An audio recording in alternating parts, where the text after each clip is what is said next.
বাংলাদেশ জামাত ইসলামীর আজকের এই জনসভার সম্মানিত সভাপতি, সম্মানিত জেলা আমির অধ্যাপক মৌলানা ইকবাল হুসাইন, মঞ্চে বসা কেন্দ্রীয়, আঞ্চলিক এবং স্থানীয় নেতৃবৃন্দ, বন্ধু সংগঠনের নেতৃবৃন্দ, বিভিন্ন ধর্মীয় সম্প্রদায়ের নেতৃবৃন্দ, প্রিয় পঞ্চগড়বাসী এবং সাংবাদিক বন্ধুগণ, আপনারা কঠোর করতাপ রোদের মধ্যে এখানে বসে আছেন, কষ্ট হচ্ছে। আমরা বিশ্বাস করি যে আপনারা আমাদের ভালোবাসায় এসেছেন, তাই না? তো সেই ভালোবাসাটা কার জন্যে? আল্লাহ তাআলার জন্যে।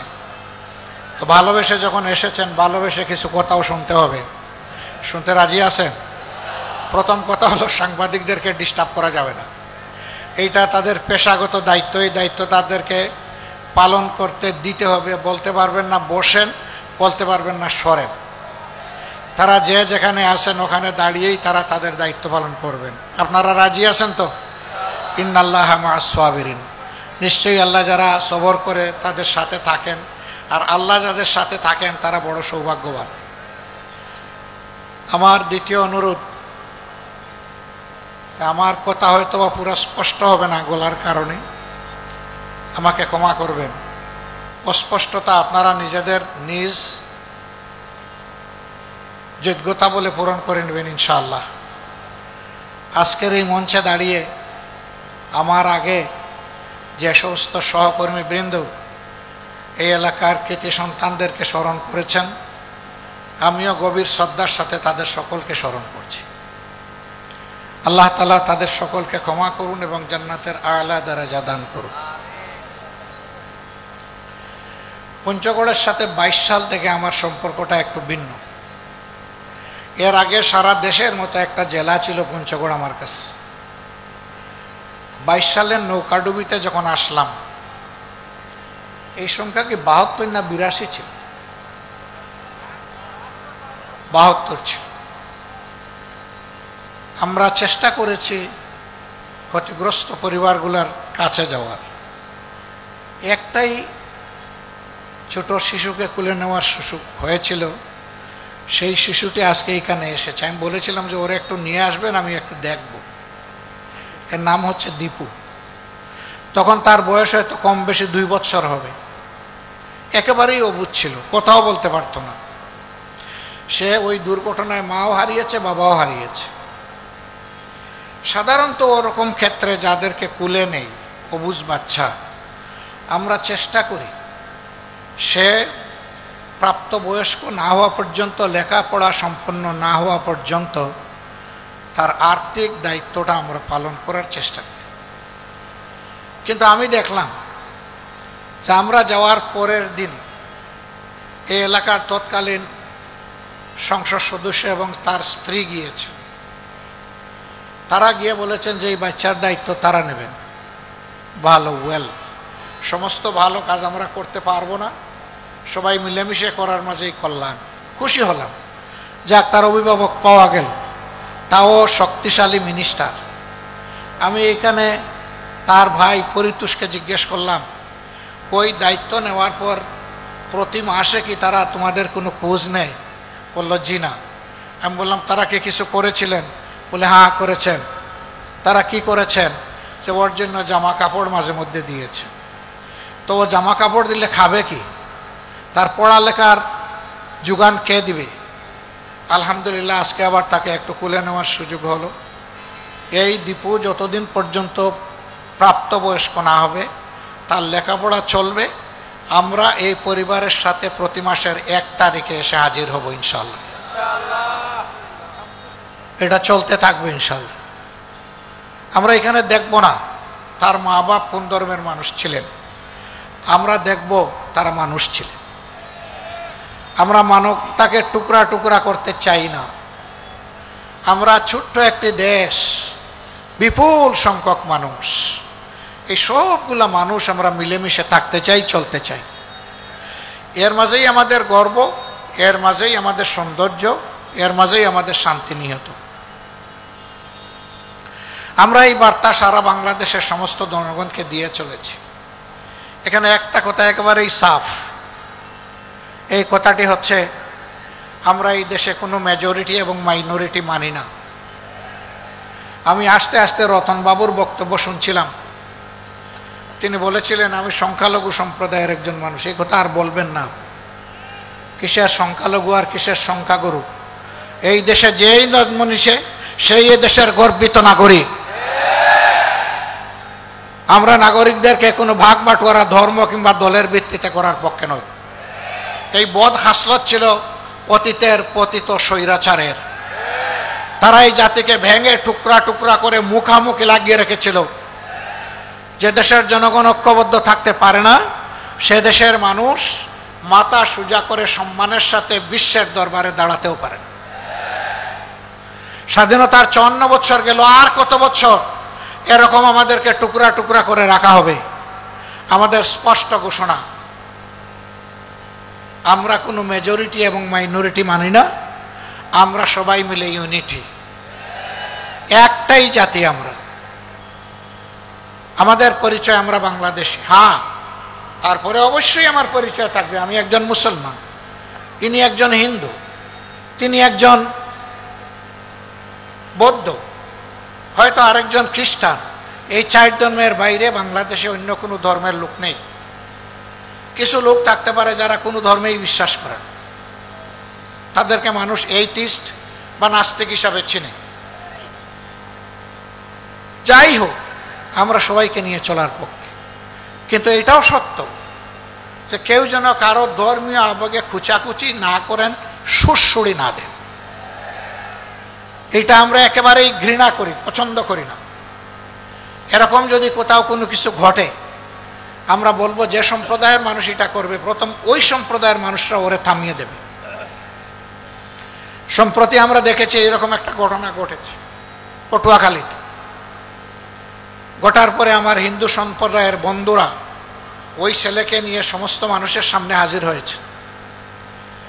হাজির হয়ে বলেছেন, আপনারা যে শাস্তি চান ওই শাস্তি দেওয়ার জন্য আমরা তাকে আজকে নিয়ে এসেছি। সবার পক্ষ থেকে জিজ্ঞেস করা হয়েছে সে ভুল স্বীকার করে কিনা। সে দাঁড়িয়ে কর জুড়ে বলেছে আমার ভুল হয়ে গেছে। তাকে জিজ্ঞেস করা হয়েছে এই জন্য তুমি অনুতপ্ত কিনা। সে বলেছে আমি অনুতপ্ত। মাথা নত করে কথাগুলা সে বলছিল। ওখানকার বিজ্ঞ লোকেরা বলেছেন তার ভুল স্বীকার করা, আন্তরিকভাবে অনুতপ্ত হওয়া এবং যাদের মনে আঘাত দিয়েছে তাদের সামনে এসে ক্ষমা প্রার্থনা করা, এটাই তার শাস্তি। এর বাইরে কোনো শাস্তি দেওয়ার প্রয়োজন নেই। এটি হচ্ছে আমাদের সম্প্রীতির বাংলাদেশ। আমরা এটা পারব। বিশেষ করে আমি মুসলমান ভাই বোনদেরকে বলবো, মেহেরবানি করে অন্য ধর্মের ভাই বোনদেরকে কষ্ট দিবেন না। আমরা এটাকে ঘৃণা করি, অপছন্দ করি। যারা মেজরিটি মাইনরিটির জিগির তুলে রেখেছিলেন, আমি আল্লাহর পর ভরসা করে বুকে হাত দিয়ে বলছি, তারা যাদেরকে মাইনরিটি বলতেন, এই ভাইদের সম্পদ, ইজ্জত এবং তাদের জীবনের পর সবচাইতে বেশি ক্ষতি সাধন করেছে তারা। আমি দাবি জানাবো, বাংলাদেশ সরকার এবং জাতিসংঘের যৌথ উদ্যোগে 1972 সালের 10 জানুয়ারি থেকে আজকের দিন অর্থাৎ 2025 সালের এই 26শে ফেব্রুয়ারি পর্যন্ত বাংলাদেশে যত ঘটনা ঘটেছে এরকম, সেইগুলা অনুসন্ধান করে তার শ্বেতপত্র বাংলাদেশের জনগণের সামনে প্রকাশ করে দেওয়া হোক। তাহলে জনগণ জানতে পারবে কারা সত্যিকার অর্থে মানুষ খুন করেছে, ইজ্জত লুণ্ঠন করেছে, সম্পদ লুণ্ঠন করেছে। সম্মানিত বন্ধুগণ, আরেকটি কথা আমাদের পরিষ্কার, ভারত সহ দুনিয়ার সকল দেশ আমরা একই বিশ্বসভার সদস্য, জাতিসংঘের সদস্য রাষ্ট্র। ভারত আমাদের নিকটতম প্রতিবেশী। আমরা আমাদের প্রতিবেশীকে অহেতুক কষ্ট দিতে চাই না। তবে আমাদের প্রতিবেশীও যেন আমাদের উপরে এমন কোনো কিছু চাপিয়ে না দেন যা বাংলাদেশের মানুষের জন্য সম্মানজনক নয়, অপমানজনক। যদি এরকম তারা কিছু করেন, দেশের স্বার্থে আমরা সেদিন ভূমিকা পালন করতে কারোর চোখের দিকে তাকাবো না। আমরা বিবেকের দিকে তাকিয়ে বিবেকের দায়বদ্ধতা থেকে আমরা আমাদের দায়িত্ব পালন করতে বাধ্য হব। পঞ্চগড়ের ন্যায্য কতগুলো দাবি ইতিমধ্যে উত্থাপিত হয়েছে। সদর হাসপাতালকে 100 থেকে 250 বেডে উন্নীত করা, একটি বিশ্ববিদ্যালয় কায়েমের দাবি, চীন এবং বাংলাদেশের যৌথ উদ্যোগে একটা বেসরকারি মেডিকেল কলেজ এখানে নির্মাণ কার্যক্রম শুরু হয়েছিল, অদৃশ্য হাতের ইশারায় বন্ধ হয়ে গেছে। এইটা পুনরায় চালু করে তাকে পূর্ণাঙ্গ রূপ দেওয়া এবং চিনিকল পুনরায় চালু করা, এসবগুলো দাবি ন্যায্য। তবে বিশ্ববিদ্যালয়ের ক্ষেত্রে আমার কথা আছে। পঞ্চগড় এখন কৃষিজ উৎপাদনে বাংলাদেশের একটা শীর্ষস্থানীয় জেলা। সকালবেলা অথবা বিকালবেলা কেউ যদি পঞ্চগড় শহরে ঢুকে দেখবে সারি সারি ভারী যানবাহন, সেইগুলা সবজি তরকারি লোড করে যাওয়ার অপেক্ষায় আছে। অথচ বিভিন্ন মৌসুমে যে সমস্ত সবজি এবং তরকারি উৎপাদন হয়, শুধু সবজি তরকারি না, এখানে কিন্তু এখন অনেক দামি ফল ফলাদিও উৎপাদন হয়। কিন্তু এগুলা সংরক্ষণের জন্য বাস্তব কোনো ব্যবস্থা নেই, সরকারি কোনো উদ্যোগ নেই। এগুলা সংরক্ষণ করলে কৃষি তার ন্যায্য পাওনাটা পেত কৃষক, আর জনগণ ন্যায্য মূল্যে এই জিনিসগুলা পেয়ে যেত সারা বছর। আমি দাবি করব এইখানে একটা কৃষি বিশ্ববিদ্যালয় চালু করা হবে। পঞ্চগড়বাসীর জন্য এটি হবে সবচাইতে উপকারী। সাধারণ শিক্ষায় শিক্ষিত হয়ে বেকারের মালা গলায় নিয়ে ঘোরার চাইতে একজন কৃষিবিদ 1 সেকেন্ডের জন্য কখনো বেকার থাকে না। আমরা সেই রকম একটা শিক্ষার বন্দোবস্ত এখানে করার জন্য জোর দাবি জানাই। আমার কাছে বন্ধুরা দাবি জানিয়েছিলেন, মনে হয়েছে আমি বোধহয় সরকার চালাই। না, আমিও আপনাদের মধ্যে একজন সাধারণ পাবলিক। তবে আমার একটা গোলা আল্লাহ তাআলা দিয়েছে, এই জন্য যে দাবিটাকে যথার্থ মনে করি তার পক্ষে আমি চিৎকার দেওয়ার চেষ্টা করি। আপনাদের এই দাবির সাথে আমি একমত। এই দাবি এই সরকার কতটা পালন করতে পারবে আল্লাহ ভালো জানে, কিন্তু আপনাদেরকে কথা দিচ্ছি, এদেশের ইসলামপ্রিয় দেশপ্রেমিক জনগণের নেতৃত্বে যদি সরকার গঠন হয়, তাহলে আপনাদের দাবি হবে আমার দাবি, এবং দাবি আর উত্থাপন করতে হবে না। বরঞ্চ বৈষম্যহীন বাংলাদেশে যে এলাকা বঞ্চিত, সেই এলাকা সবার আগে তার পাওনা ফেরত পাবে ইনশাআল্লাহ। আর যে এলাকা পেয়ে গেছে তারাও বঞ্চিত হবে না, তারা পাবে তাদের ন্যায্য হিস্সা। কিন্তু আগে দেখা হবে বঞ্চিত এলাকা। আমি পঞ্চগড়কে এমনই একটা বঞ্চিত এলাকা মনে করি। বলছিলাম আজকের আমার আশাটা কিছুটা ইমোশনাল। ওই দীপুর কারণে, দীপুর মতো সে যারা মা বাপ হারিয়েছে তাদের কারণে। আমি তাদেরকে কথা দিয়েছিলাম, পঞ্চগড়ে আসলে আমি তোমাদের সামনে হাজির হব, তোমাদেরকে দেখার চেষ্টা করব। জেলে ছিলাম, এই ঘটনার পরেই সরকার আমাকে মেহেরবানি করে রাষ্ট্রীয় অতিথিশালায় পাঠিয়ে দিয়েছিল। 15 মাস জেলে ছিলাম, আমি এর ভিতরে আসতে পারিনি। জেল থেকে মুক্তি হয়ে 1.5 মাসের ভিতরে আমার সর্বপ্রথম সফর ছিল পঞ্চগড়ে, এবং সর্বপ্রথম আমি এই ভাই বোনদের সামনে এসে হাজির হয়েছি। আমি এদেরকে বলেছিলাম, এটি আমার মুখের কথা নয়, তোমাদেরকে পরিবারের সদস্য হিসাবে ধারণ করলাম। যতদিন বেঁচে থাকি সেই ফিলিংস নিয়ে আমি বেঁচে থাকবো ইনশাআল্লাহ। আজকে তারা যারা এখানে হাজির আছেন তাদেরকে একই বার্তা দিয়ে যাচ্ছে। আমরা বাংলাদেশকে একটা মানবিক বাংলাদেশ হিসাবে গড়ে তুলতে চাই। আমরা বাংলাদেশকে আর গডফাদারদের বাংলাদেশ দেখতে চাই না, গড মাদারদের বাংলাদেশও দেখতে চাই না, মাফিয়া তন্ত্রের বাংলাদেশ দেখতে চাই না, ফ্যাসিবাদের বাংলাদেশ দেখতে চাই না। 2006 সালের 28শে অক্টোবর থেকে 2024 সালের 5ই আগস্ট পর্যন্ত ফ্যাসিবাদীদের হাতে যারা জীবন দিয়েছেন, আমি তাদের সকলের প্রতি গভীর শ্রদ্ধা জ্ঞাপন করছি। সম্মানিত ভাইরা, আপনারা জানেন বিশেষ করে 24 আন্দোলনে যারা জীবন দিয়েছেন, আমি এবং আমাদের প্রিয় দল প্রত্যেকটি শহীদ পরিবারে গিয়ে আমরা হাজির হয়েছি, তাদেরকে সান্ত্বনা দিয়েছি, তাদের জন্য দোয়া করেছি, তাদের কাছ থেকে দোয়া চেয়েছি। এরপরে যারা আহত পঙ্গু হয়েছিল, আমরা এখন তাদের দুয়ারে দুয়ারে ঘুরি। এ সংখ্যাটা বিশাল, 34,000।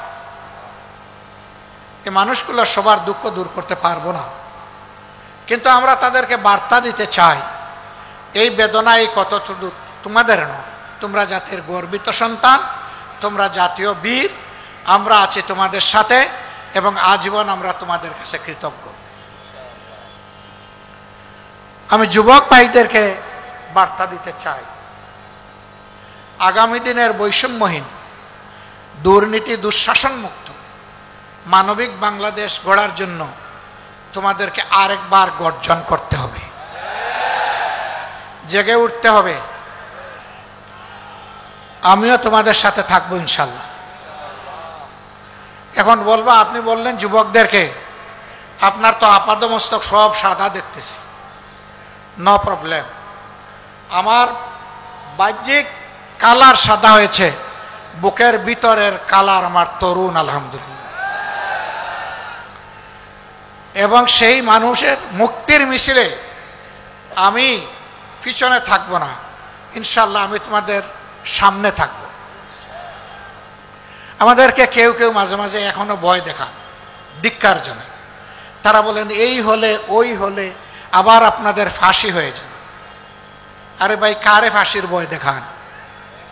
যারা শহীদ হওয়ার জন্য উন্মুখ, যারা পাগল, তাদেরকে ফাঁসির ভয় দেখান। এই ভয় করলে আমাদের নেতৃবৃন্দকে ফাঁসির কাস্টে দাঁড়াতে হতো না, পাতাটনের উপর দাঁড়াতে হতো না এবং ফাঁসির রশি গলায় নিতে হতো না। তারা হাসতে হাসতে ফাঁসির মঞ্চে গিয়েছে। সুতরাং আমাদেরকে ভাই ভয় দেখাবেন না। এই ভয়কে আল্লাহ যেন চিরদিন জয় করার তৌফিক আমাদেরকে দান করে। আমরা ছাত্রছাত্রীদেরকে বলি, আল্লাহ যদি এই দেশ পরিচালনার দায়িত্ব আমাদের হাতে দেন, আমরা তোমাদেরকে এমন শিক্ষায় গড়ে তোলার চেষ্টা করব যেখানে তোমরা সৃষ্টিকর্তা আল্লাহকে ভয় করবে এবং দুনিয়ার শ্রেষ্ঠ কারিগরের হাত নিয়ে শিক্ষা প্রতিষ্ঠান থেকে বের হবে। একদিনের জন্য বেকারত্বের অভিশাপের বোঝা তোমাদেরকে বহন করতে হবে না। শিক্ষার সার্টিফিকেট আসবে হাতে, সেই সাথে কাজেরও অফার লেটার আসবে তোমার হাতে। এরকম একটা দেশ করতে চাই। মা বোনদেরকে বলতে চাই, সমাজের উন্নয়নে সব জায়গায় ইনশাআল্লাহ গর্বের সাথে আপনারাও ভূমিকা রাখবেন। সাথে যে দুইটা এখন জিনিস এখন পান না, সেই দুইটা জিনিসও পাবেন। একটা হচ্ছে মর্যাদা, আর একটা হচ্ছে নিরাপত্তা। এই মর্যাদা এবং নিরাপত্তার সাথে আপনারা দেশের উন্নয়নে অবদান রাখবেন ইনশাআল্লাহ। আসুন বাংলাদেশটাকে এমনভাবে আমরা গড়ে তুলি যে দীর্ঘ 54 বৎসরের যত জঞ্জাল সবগুলা শেষ করে দিয়ে আমরা যেন এমন একটি বাংলাদেশের নাগরিক হতে পারি, দেশে কিংবা প্রবাসে সর্বত্র বলতে পারি আমি গর্বিত, আমি বাংলাদেশের নাগরিক। পঞ্চগড়বাসীর প্রতি আমার অনুরোধ, বাংলাদেশ জামাত ইসলামীকে যতক্ষণ ন্যায়ের উপর, মানবতার কল্যাণের উপর, সত্যের উপর দেখবেন, আমরা আপনাদের একটু ভালোবাসার কাঙ্গাল। একটু ভালোবাসা কি আপনাদের কাছে আশা করতে পারি? বড় দুর্বল কথা বললেন আপনারা। আমরা কি আশা করতে পারি? আলহামদুলিল্লাহ। ভালোবাসাই যখন দিবেন, তখন একটু সমর্থন, একটু সহযোগিতা তো আপনাদের লাগবে। আপনাদেরকে আমরা পাশে চাইব দেশ গড়ার কাজে, আপনাদেরকে সাথে চাইব দেশ গড়ার কাজে, এবং আপনাদের বুকের বিছানায় একটু জায়গা চাইব আমরা। ওই জায়গাটা পেয়ে গেলে আমরা কথা দিচ্ছি ইনশাআল্লাহ মানবিক বাংলাদেশ আপনাদেরকেই সাথে নিয়ে আমরা গড়ে তুলব। আল্লাহ আমাদের সহায় হোক। আল্লাহ হাফিজ। বাংলাদেশ জিন্দাবাদ, বাংলাদেশ জামাতে ইসলামী জিন্দাবাদ। আসসালামু আলাইকুম ওয়া রাহমাতুল্লাহি ওয়া বারাকাতুহু।